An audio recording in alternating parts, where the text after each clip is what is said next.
On November 2nd, 2004, the Dutch filmmaker Theo van Gogh was murdered by a Muslim assassin who was critical of van Gogh's film Submission. In a note that was stabbed to his body with the knife that had killed him was a death threat against the life of Ayaan Hirsi Ali. Ayaan Hirsi Ali had become famous for her vocal repudiation of Islam in favor of atheism, and for courageously maintaining her stance in spite of constant death threats. But this November, just a few days ago, November 13th, in a now viral article, Ayaan Hirsi Ali announced her conversion to Christianity. How should we think about Ali's arguments for why she has converted?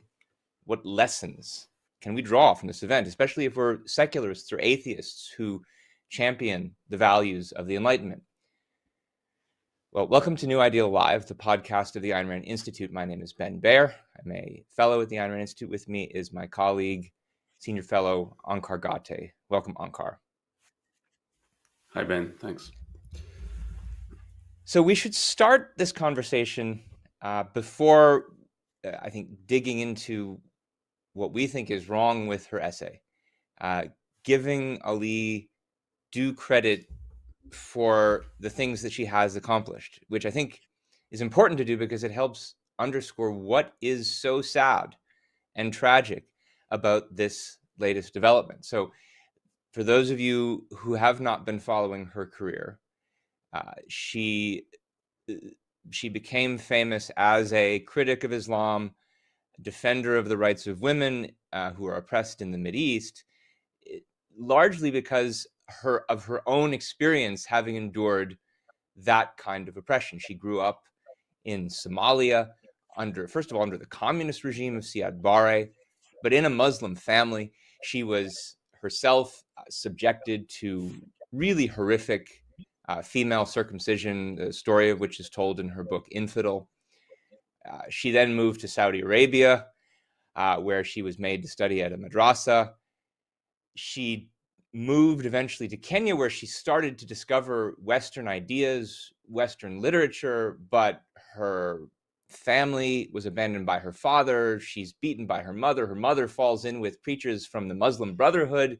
She studies Islamic ideas from the Muslim Brotherhood very seriously, but starts to ask critical questions, finds contradictions in Islamic doctrine. At one point, then, the family decides to arrange a marriage for her, and she, to escape it and the civil war that is then descending on Somalia, she flees. She seeks asylum in the Netherlands, and after experiencing the news of 9/11, she rejects Islam and becomes an atheist. And it's at that point she becomes this vocal critic of Islam and its treatment of women. She's elected to the Dutch parliament. She writes that film that gets Van Gogh killed. And she's even eventually forced to step down from her position in parliament because of a scandal over her asylum status. She fortunately came to the United States. She's still living in hiding because of constant death threats, including from Al-Qaeda. So I think it goes without saying that there is a great deal to admire in her courage. She's one of the few people who's been willing to speak out against totalitarian Islam, who's been willing to say that Islam, the religion, is at the root of the terrorist threat that the West has faced over the last 20, 30 years. And so we have to give her credit for that.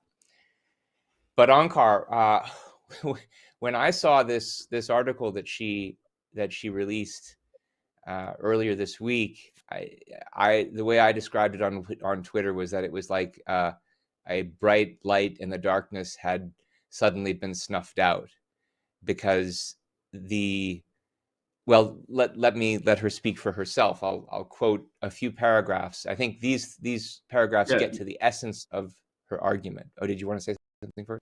Yeah, just before you do that, I think part of what is admirable about her, and we'll leave aside the article for a moment, is part of what you said and what you were emphasizing is that she was a vocal, outspoken critic of totalitarian Islam in the face of enormous threats, including all kinds of death threats. She's under constant police protection.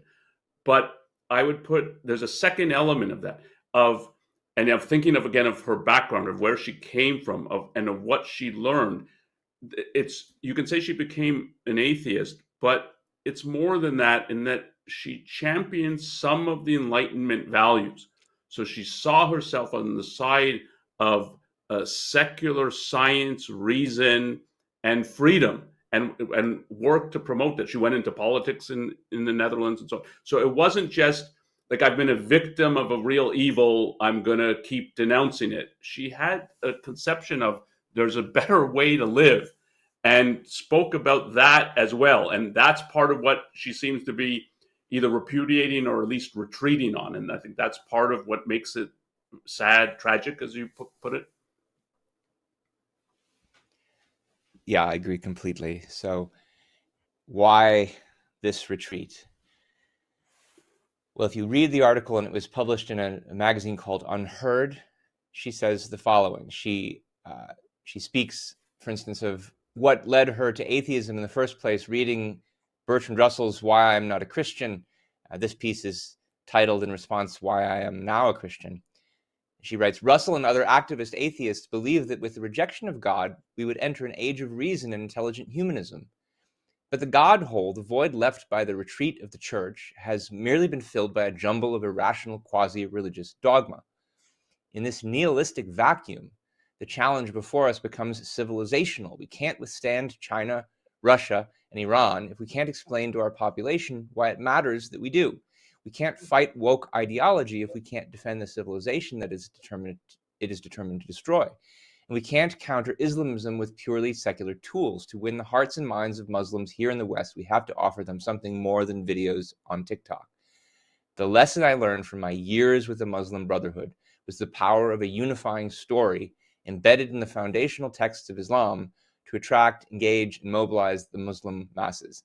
Unless we offer something as meaningful, I fear the erosion of our civilization will continue. And fortunately, there is no need to look for some new age concoction of medication and mindfulness.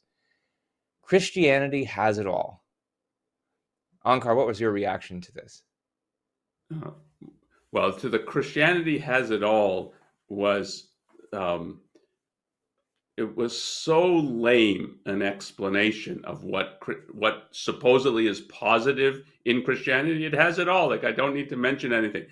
In the article, there's one mention of something that she thinks is connected to, some explanation of why she thinks it's connected to Christianity. But the article basically has nothing about why Christianity is a positive.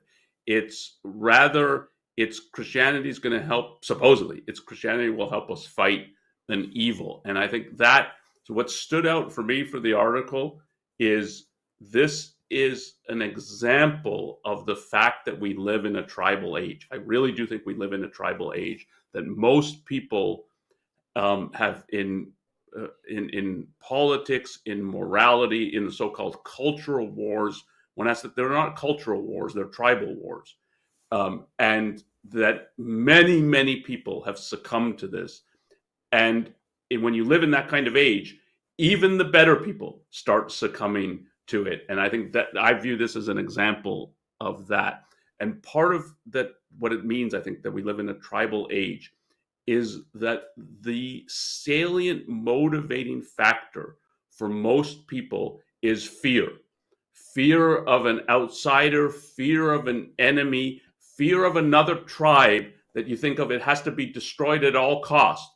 And part of the all cost means you're willing to do anything, say anything, and, in quotes, think anything if you think it will help you destroy your enemy. And I have more sympathy for Ayaan Hirsi Ali, that fear is a major motivation for her because of, well, both her upbringing and her current life. It is not easy to live under police protection all the time, under death threats, and being in a culture that often whitewashes those death threats, that they're not really real, that she's exaggerating about the nature of Islam as it exists in so many places in the Middle East today, so that it's overblown. Yeah, there's a few people who've hijacked the religion. So there's all kinds of downplaying of the threat she faces. And yet, if you live with that threat all the time, you know it's real. And to see a culture downplaying that or disregarding it in the same way that they disregarded in regard to Salman Rushdie, it's very hard to live like that. And you could understand why fear would be a dominant motivation throughout life. And if you read the article, the issue of fear is all over the place. And it's relevant that her embrace of atheism is particularly that she thought it would drive the fear away. And this is part of how she puts it in the article. When I read Russell's lecture, I found my cognitive dissonance easy. It was a relief to adopt an attitude of skepticism towards religious doctrine, discard my faith in God, and declare that no such entity existed. Best of all, I could reject the existence of hell and the danger of everlasting punishment. Russell's assertion that religion is based primarily on fear resonated with me. I had lived for too long in terror of the gruesome punishments that awaited me. And then when she converts or is converted by the Muslim Brotherhood, she notices something about herself that I think is important. She says, the most striking quality of the Muslim Brotherhood was their ability to transform me and my fellow teenagers from passive believers into activists almost overnight. Activists, and if, I mean, she talks about it a bit in the article, but if you know of the content of this kind of doctrine, it's simultaneously fear of stepping aside from some religious taboo. I mean, violating some religious taboo. So you're in fear of your religious leaders, and they teach you to fear outsiders. Here she said it was particularly the Jews are the enemy who have to be destroyed. A tribe who, if we let them get out of hand, will end our existence. So we have to end their existence. So it's again, she's immersed in fear. It's inculcated in her, and she notices she's susceptible to it. Like part of what surprised her, how easy it was for them to do that. And then, and that she thinks of, yeah, like this is part of what religion's doing. This is how she puts it, what she thought atheism would do. As an atheist, I thought I would lose that fear. Again, that's what she says in the article. And then, so what changed? And what changed basically is she finds, no, I haven't lost the fear. There's all kinds of things that I still fear. And we get here, it's Russia, China, the Islamic totalitarians, and the woke in the West, that she really fears these. She thinks of them as all destroying civilization. And how are we going to oppose this? And we've tried various things that haven't worked.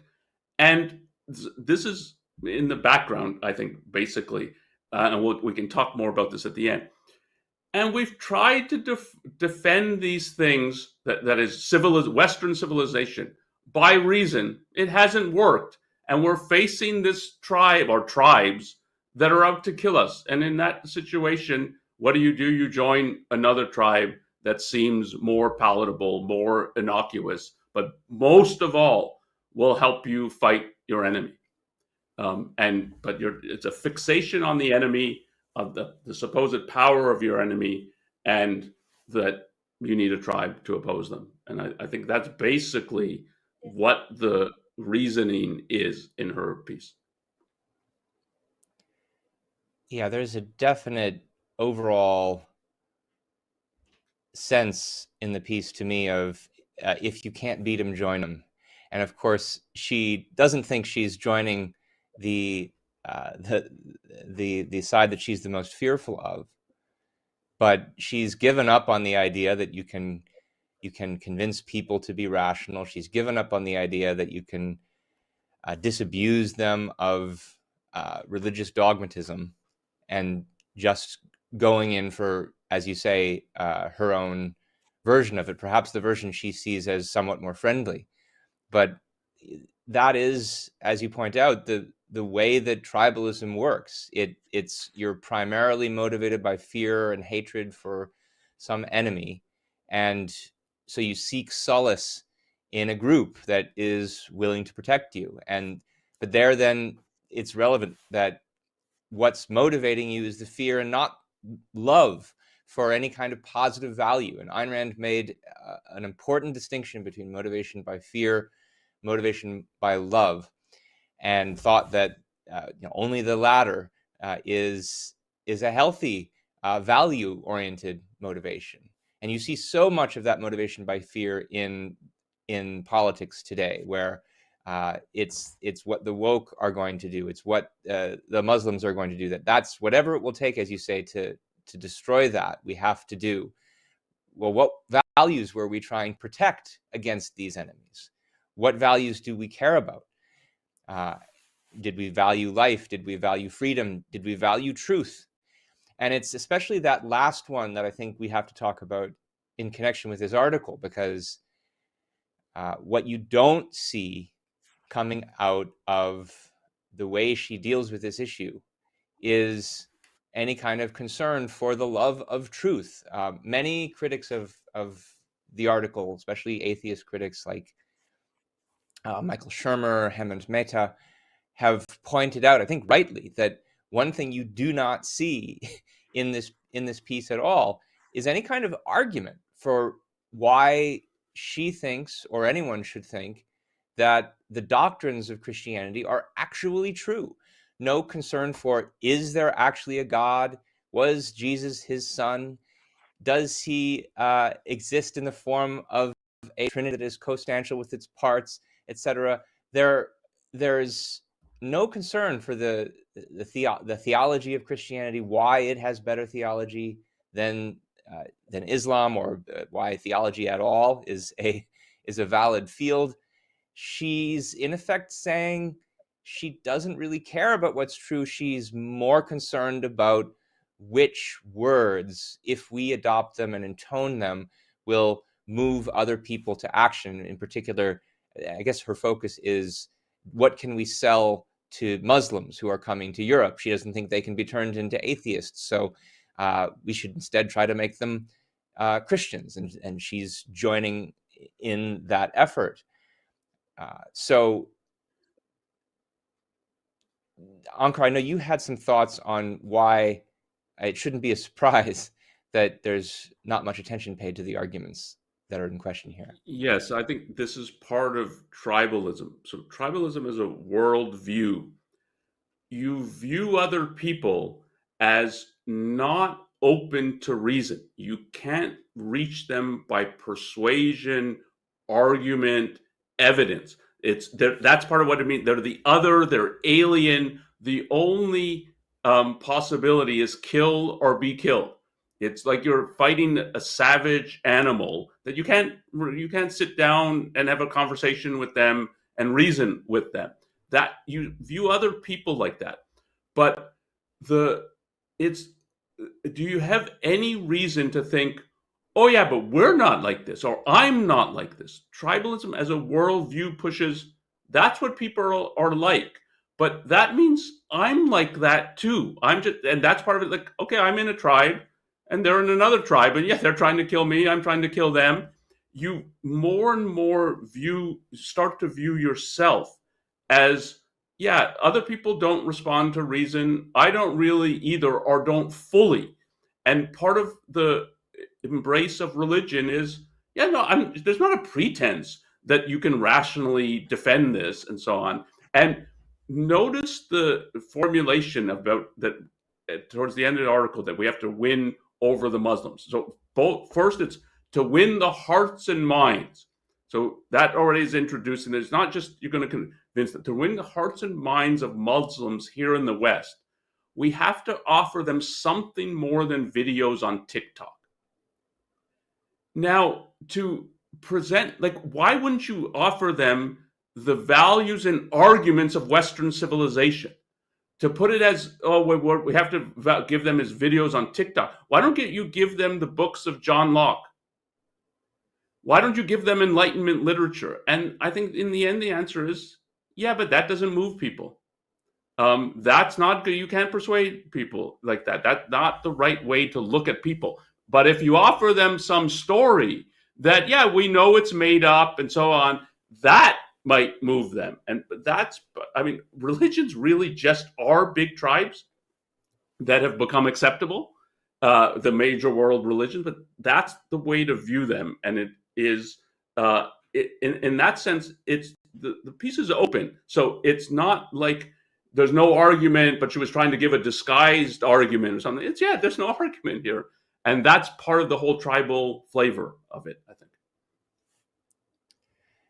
Onkar, one of the things that a number of the atheist critics of this piece have been saying is that what it does, rather than giving arguments, is to appeal to a kind of crude pragmatism. And I think that's what's going on when she's saying, well, this is the story that we can tell people that they'll go along with. Michael Shermer, for example, says we should believe things because they're true, not just because they are politically pragmatic. And I think he's right about that. But one thing that they're not saying in criticism of this piece that I think they should be saying is, and this, I think this is especially relevant to those who are saying, yeah, but these philosophical arguments aren't actually working. What else do we have? Something that they need to hear is that the pragmatism that she has on offer here, and pragmatism generally, just aren't even that practical. So it's revealing to me, for instance, that one of the things that she is afraid of, one of the threats that she thinks we need to work to oppose, along with the woke, Islam, China, is Russia. She puts Russia in the category. So we're supposed to oppose the Russian threat by becoming Christian? How is that supposed to work exactly, given that, of course, the Russians are even more Christian than the West? And it's not a isolated data point, because it's revealing that when you look at the history of Christianity, the parts of the world where the Christianity has been truly undiluted by any values from the Enlightenment are precisely the parts of the world where we are still facing backward, oppressive totalitarianism, like in Putin's Orthodox Christian Russia. So the fact, and she makes all kinds of allegations that I don't think we'll get into today about how freedom and individual rights are for some reason associated with Christianity. I don't think the history matches up. But like, one important data point here is, well, what about Russia? And think more generally then about the ideas that Christians give us, and how is it that they're supposed to help us combat these various enemies that she's concerned about. Think about, for example, the threat we face from totalitarian Islam today, most recently as evidenced by the war on Israel by Hamas. Why is it that Israel has been disarmed for so many decades against various Palestinian threats? Well, because of pressure from the West to protect innocent lives, allegedly innocent lives, pressure from the West to show restraint. Where is this coming from in the West? It's essentially coming from the Christian doctrine that we need to love our enemy, which incidentally is a doctrine you don't see in Islam, and therefore the invocation of this Christian doctrine emboldens Islam. Or is the idea rather that she wants to go back to a version of Christianity like they had in the Crusades, where perhaps for whatever accidental reason they simply didn't emphasize the love thy enemy part so much, but which then still failed? There's a reason that the Crusader armies were pushed back. The overall, and I think this goes together with your point about tribalism, Onkar, that one of the problems with tribalism, and especially then when you try to be pragmatic in your tribalism, is do everything you can to oppose this horrible, evil enemy, even if it isn't spreading a doctrine that you believe is true. Is it then endows in your mind the enemy with this overwhelming sense of power? You think that the evil is powerful, but if you actually think about it, Islam on its own, and I think this is true of the other evil ideologies that she's talking about, is not a powerful threat. It is a weak and impotent form of irrationality, a desert religion that has inhibited progress and prosperity in the countries that have adopted it for centuries.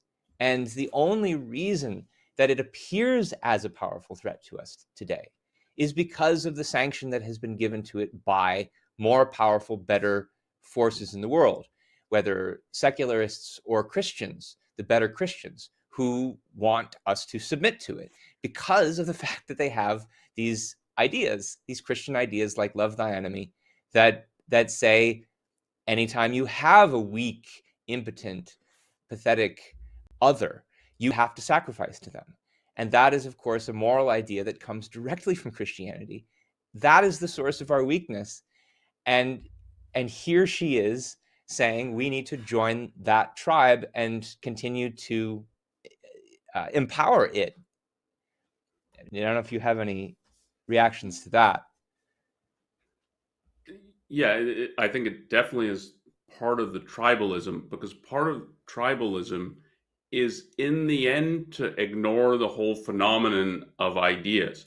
It's just it's two tribes or two gangs fighting, and what's important is the fight and gaining victory over the other people, not that a set of ideas wins.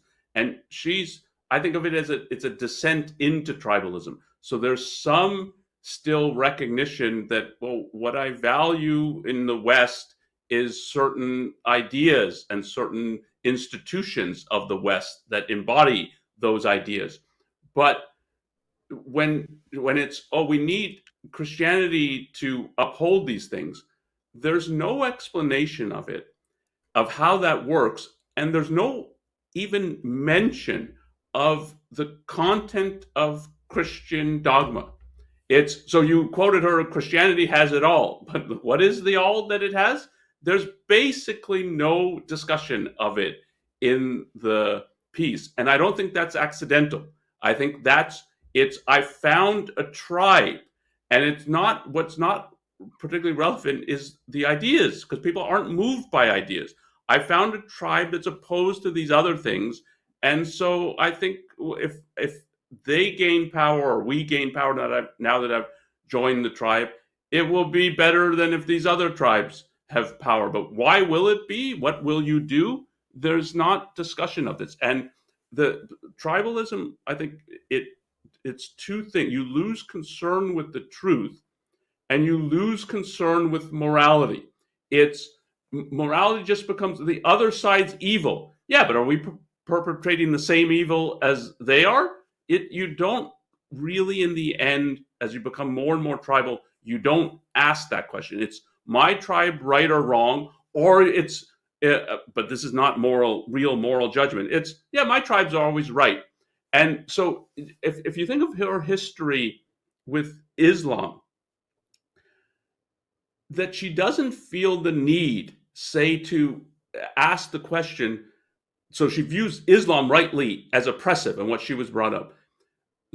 Take, and it's not the only thing you could take Catholicism and the now decades and decades controversy, but it's more than a controversy, of the incredible sexual abuse that's horrific under the church, across countries, across decades, involving thousands and thousands and thousands of leaders in the church.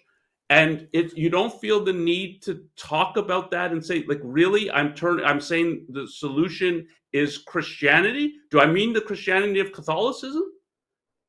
She doesn't feel the need to tell you. And that's to tell you, like, it's not, what's driving it is not ideas. And that means it's not really a concern with what's true. And it's not a concern in the end with what's good. It's a concern with, can I defeat my enemy?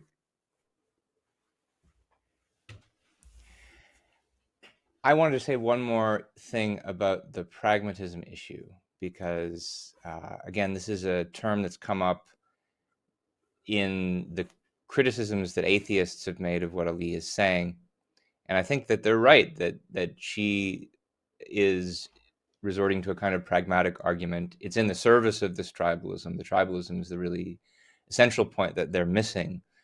But more of a kind of side issue that they're missing is the way in which their own, or at least many of their own suggested alternatives amount to a kind of pragmatism as well, which is no solace for anyone who's seeking a secular alternative source of meaning and value. One of the reasons she says she's left atheism is because she couldn't find that positive intellectual ideological alternative. She thinks religion provides guidance and meaning and value in life. And the atheists are saying, well, what about all the different forms of secular ethical theories that we have defended and offered? What about the kind of secular humanism that Michael Shermer and Steven Pinker have argued for in recent years? And I think it's certainly true that it's important for atheists to try to provide that alternative if they want to offer a sense of meaning and value to people who are thinking about leaving religion. But the fact is that the various alleged ethical alternatives offered by secularists over the last few decades have predominantly been this same kind of pragmatism that they are now criticizing.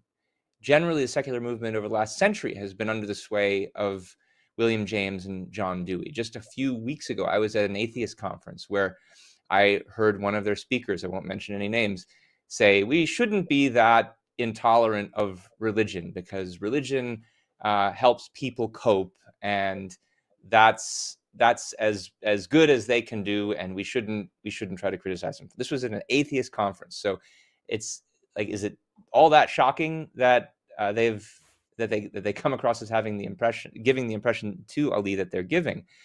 But more than that, if you dig into some of the actual theories that some of them are trying to offer as alternatives, and Michael Shermer was doing this just this week in his piece written in response to Ayaan Hirsi Ali. He points to Steven Pinker's Enlightenment humanistic ethics, basically says he agrees with it. And what that doctrine does, and I've written an article about this that we'll share at the end, is basically to say we need to kind of scrape the bottom of the barrel of history and find all the different doctrines out there that are secular, which happen to basically lead to the same kind of ethical conclusions as Christianity. So we need to find the Kants and the Rawlses and the Parfits of the world, who, for whatever nominally kind of secular reasons, argue that morality consists in a set of doctrines that have what he calls interchangeability of perspectives or impartiality. The idea that morality isn't concerned with your own narrow practical interests, that it's ultimately concerned with selflessness and sacrifice. They don't always use those words, but that's what it amounts to. And common to both Pinker's and Shermer's approach is, and I demonstrate this in my article, is that there's no concern for whether the doctrines are actually true. There are no arguments given for why we should think that morality consists in this kind of impartial, selfless value. There are no arguments given. There's simply, if we appeal to this secular doctrine, will people practice the ideas of altruism that, well, we're all supposed to think are actually what morality consists in anyway? So it's the same kind of pragmatism. It's the same kind of lack of concern for what's actually true. And incidentally, it's a pragmatism that's itself, I think, motivated by the kind of fear that we've been talking about. There's a fear of disagreeing with the predominant consensus about what morality is. A predominant consensus, incidentally, that has been foisted on history by Christianity. So it's atheists and secularists cowering in fear of disagreeing with the moral worldview that the Christians have foisted on all of us. It's the same kind of tribalism. It's the same kind of pragmatism. It's the same kind of fear. And what we really need is the courage to stand up in truth. Why is it actually true that morality consists in sacrifice? Why should we cede this point to the Christians? And then actually look for scientific, naturalistic, rational reasons that justify an alternative approach to morality, one that isn't beholden to this notion that altruism has a monopoly on morality. And Onkar, I don't know if you want to say anything more about this, because I know you wrote a piece arguing for how we can actually find morality and happiness without God, without being beholden to any of these prejudices. Yes, let me say something about that, but let me tie it to what we've been talking about. The last point you've been talking about, that people like Pinker adopt Christian ethics without question and without really arguing that it's true. And they're doing it in part from fear of standing out and disagreeing fundamentally with people's moral views and moral framework. That is part of the tragedy here. There's a way in which you can look at Ayaan Hirsi Ali's article and say it's more open and honest than the other approaches that say, oh, we're rational and secular, except we're adopting a religious ethics and they're going to try to give it a secular spin, but we don't really have any arguments for why it's true. That's more deceptive than somebody saying, yeah, like I've tried reason, it didn't work, and we need some values and we need to be able to defend civilization. And I'm going to say, like, I'm explicitly turning to religion. I'm not trying to do it under the covers or in a hidden way. And I think that's part of what's tragic here. There's a way in which all of these figures don't fully understand the Enlightenment and don't fully embrace it, and actually are anti-Enlightenment in many fundamental ways. But you can see a difference between so if you think of the Enlightenment as part of what it brings, you can say broadly reason as it becomes a cultural force and a cultural value that we want to shape all our institutions around. That's most fundamentally. But if you ask then what are expressions of that?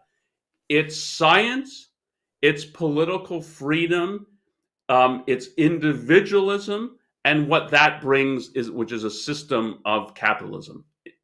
That's what comes new as a result of the Enlightenment. That's what the American Revolution is about. And it's easiest to defend science and to remain a defender of science, to see the value of science, to understand what grounds that value, that it's rooted in careful observation, processing of that observation, thinking of what the evidence and the counter evidence is, putting those into principles and theories. They have many of these people have a firsthand knowledge of the value of science. And the more you have that, I think the more you cannot be shaken out of that value, or putting it in a different way, think that this value has to be grounded in faith. So I think of somebody like a Dawkins, who's a scientist, a biologist. It's so clear to him the value and the source of science that he's not looking for some kind of justification. He doesn't feel like, oh, it hasn't been justified. But when you look at the other things, political freedom and particularly individualism, and if you read through some of the literature and the arguments in the Enlightenment, it becomes clear that none of these values have an actual defense in Enlightenment literature. And so there's many positive things said about them, but they don't have a full defense. And in particular, they don't have a full defense because individualism requires egoism. It requires a moral theory that says the individual is what counts, not the group, not as service to the group, not the collective.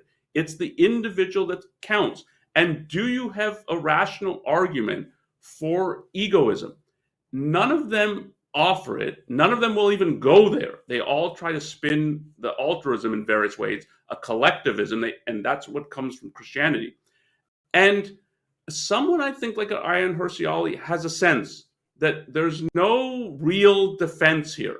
And you have two options: to look for a rational defense, or to say it can't be defended by reason, and you have to turn to faith. And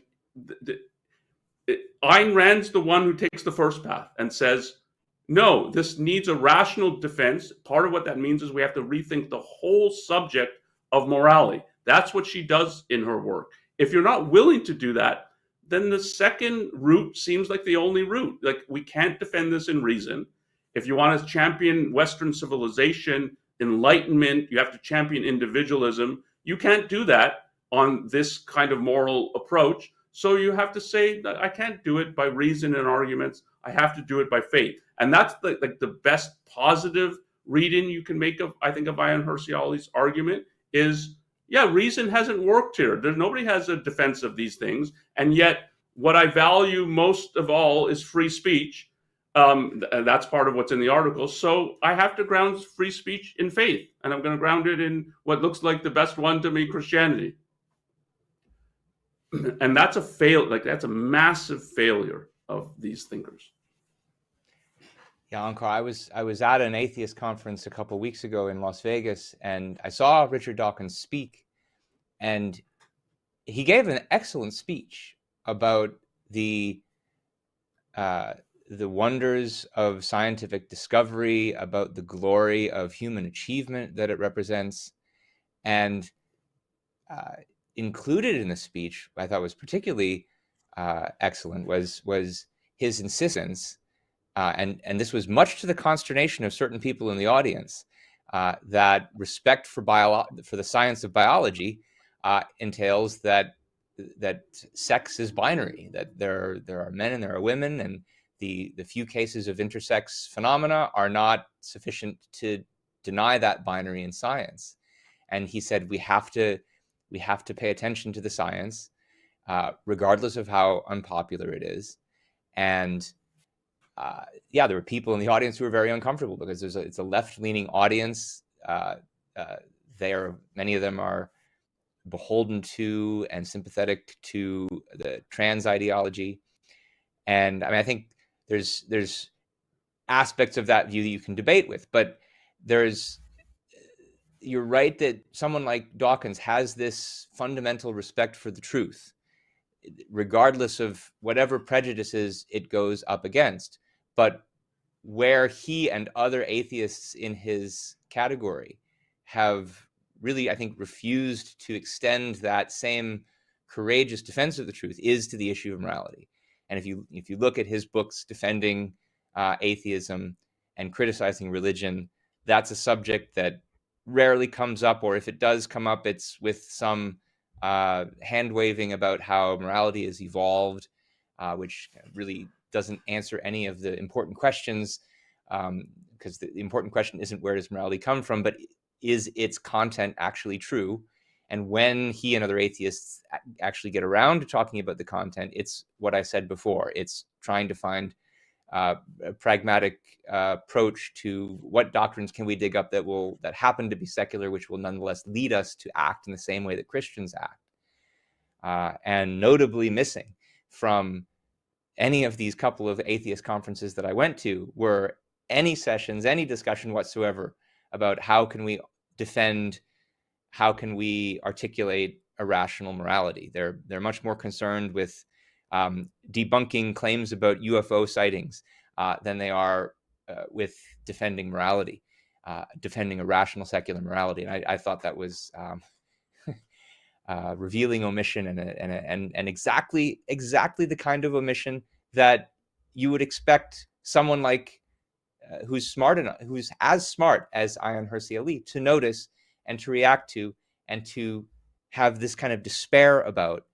And I mean, I think you probably can expect more cases like this. There are going to be more prominent secular people who, because they're looking for a source of meaning and value and guidance in life, and who don't find it articulated in any kind of systematic way on the secular left, they're going to leave. They're going to fall in with some kind of religion or another. And I mean, I think Ayaan Hirsi Ali herself is right to observe that the way in which secular people have fallen into various forms of wokeism, as they call it, which is really just a code word for left egalitarianism, that this is itself a form of religion, and it's itself an irrational dogma that offers a kind of corrupt guidance for those who are looking for it in a tribal age. And I think she's doing the same thing now by joining up with Christianity. Yes. And Onkar, I don't know if when you you have look any further thoughts, but there was one last thing I wanted to say. no, I would just say, when you look at these thinkers who are pro-Enlightenment, or who think of themselves as pro-Enlightenment, and who are arguing on behalf of the Enlightenment, to get how perverse their moral arguments are, and how unconnected they are to actual Enlightenment ideals. The new moral idea in the Enlightenment, if you want to give it of one of the encapsulating formulations in the Enlightenment, is the pursuit of happiness, which means the individual's pursuit of his or her own happiness. That's part of the individualism, it's part of the selfishness or egoism of the Enlightenment. And almost all of them cite Kant favorably in morality. Kant goes to war with the idea that morality could possibly be about the pursuit of the individual's own happiness. You're not even in the sphere of morality if that's what you think. He is the anti-Enlightenment figure, philosophically, but here we're talking about morality, and in deeper philosophy, that is true as well. And they just trot him out as, oh yeah, like, how do you ground morality? You can do it like that. They take the representative of the anti-Enlightenment and bring him out and say, yeah, why don't we use this? And you can call that pragmatism, but I view it as lower than pragmatism, as if you're going to embrace the enemy of your ideals and say, oh yeah, like, why, how come this can't ground it? You've lost interest in really trying to ground it. And that's the sort of appeasement and the fear of, don't say we're questioning anything. Don't look at us and say, like, we think Kant is wrong. No, of course we don't think of that. And we can use him to justify this. And so, and that's appeasement of in fact, of enemies. And appeasement is, I think, a common tactic by people who are living in a fearful tribal age, unfortunately. Well, Onkar, I think I'd like to close by sharing a quotation. And this is a quotation from Ayaan Hirsi Ali, but it's a quotation from her in 2007 in her book Infidel, which is her memoirs, where she describes her journey out of Somalia, out of Islam, and toward atheism, the Enlightenment in the West. And it's something that I wish she herself would take to heart today. She wrote, 350 years ago, when Europe was still steeped in religious dogma and thinkers were persecuted, just as they are today in the Muslim world, Spinoza, another Dutch thinker, was clear-minded and fearless. He was the first modern European to state clearly that the world is not ordained by a separate God. Nature created itself, Spinoza said. Reason, not obedience, should guide our lives. Though it took centuries to crumble the entire ossified cage of European social hierarchy, from kings to serfs and between men and women, all of it shored up by the Catholic Church, was destroyed by this thought. I think it's, of course, not just Spinoza who destroys this hierarchy. It's the whole edifice of Enlightenment thought, and that's what is responsible for the progress and the values in the West that she wants to defend. It's not Christianity that gave us the abolition of slavery. It's not Christianity that gave us individual freedom of thought and conscience, contrary to what she says and contrary to what the book she quotes, Tom Holland, says. It's the values of the Enlightenment. She knew that at one point. She knew that in 2007. I wish she still knew it today. Yeah, and this I think of as this is the fundamental lesson or the fundamental way to situate her article and her conversion is that the Enlightenment ideals are right. The valuing of science, of reason, of individualism, of egoism, and of capitalism, which are all anti-Christian ideas. The valuing of those is right. The fact is, the Enlightenment, from a philosophical perspective, does not give anywhere close to adequate arguments for these ideals. The ideals are ideals, but you do need arguments for them. And I mean, just to put it in terms of reason, the philosophical thinkers in the Enlightenment are pro-reason, but they can't even answer the question, are we aware of a world that exists externally and independently from us? They can't answer that question in actual fact and philosophically. And so what the Enlightenment left us with an enormous promise, but a real philosophical job. It's the philosophical job that I think Ayn Rand undertook, to defend and to give new arguments for the power of reason, the nature of individualism, why egoism is right in morality, and why capitalism and freedom are right in politics. And you do need those arguments. And I think of Ayaan Hirsi Ali as an example of, she doesn't get these arguments from reading either Enlightenment figures or modern sympathizers with the Enlightenment. You don't actually get arguments to ground these ideas. And you then have a choice. Look elsewhere. And basically the only place to look is with Ayn Rand's philosophy, objectivism. Look to that and study that, or give up the hope that you can find rational arguments and reasons, philosophical reasons, that will underpin Enlightenment ideals. And if you can't find that, then faith seems like, well, maybe that's an alternative. Thanks, Onkar.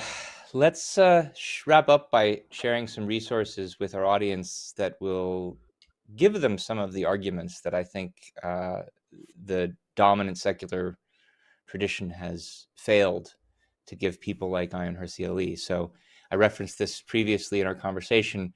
An article that you wrote is actually one of the inaugural articles of our journal, New Ideal, Finding Morality and Happiness Without God.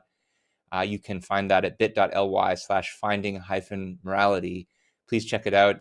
Share it widely. It's the single piece that I wish more of these secularists today would read, and that I wish more people who were leaving religion would read when they're looking for an alternative source of meaning and guidance in life.